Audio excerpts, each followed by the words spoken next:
Local news about local people. This is Newslink, Indiana. Good evening, I'm Chris Bavender. Thanks for joining us. A Muncie man with a love of flying will use his talents to help others fulfill their dreams. Newslink Indiana's Amanda Lentz explains. And when I started talking about it, my friends and other pilots were telling me that there's no way in the world you could ever make one of those fly. Those things, 6 to 12 feet wings, no body, just wings. Now Muncie resident Jeff Imel is the first person in the country to accomplish the seemingly impossible challenge, design a flying wing model. Imel likens it to a bee. They determined that a bumblebee can't fly.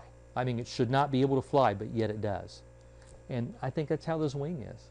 The design, with silent motors and the ability to carry cameras, means the wings are more than just a fun toy. They can have a more important use, homeland security. But Imel doesn't worry his plans will fall into the wrong hands. All of this technology is already available. It's out there in the marketplace. It's one thing to be able to do it, but I found in life that many people don't follow through. Imel's end goal isn't to fight terrorists, but educate others. Ultimately, what I would like to do is I would like to dispel the myth that these planes are a handful in the air, they're hard to fly. In Muncie, Amanda Lentz, Newslink, Indiana.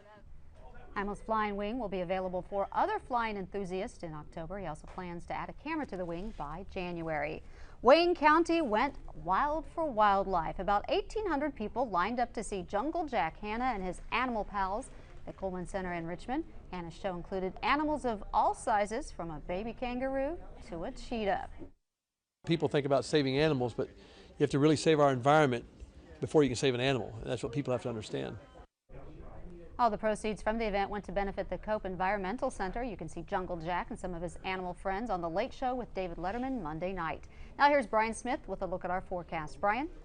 Good evening. Mostly cloudy skies will give way to clearing late, a low temperature of 58 degrees. As we come back to the surface map, we'll see this high pressure cell moving in and starting to influence our weather. This will bring clearing skies, and a game time temperature tomorrow between Ball State and Western Michigan will end up with 72 degrees. So for tomorrow, we'll experience a high temperature of 77 degrees with splendid conditions to go out and mow your yard. And for the 5-day forecast, high temperatures will be in the mid-70s with partly cloudy conditions. Chris? Thanks, Brian. That is Newslink Indiana. Join us at 10:38 for more news and get local news about local people 24 hours a day at newslinkindiana.com.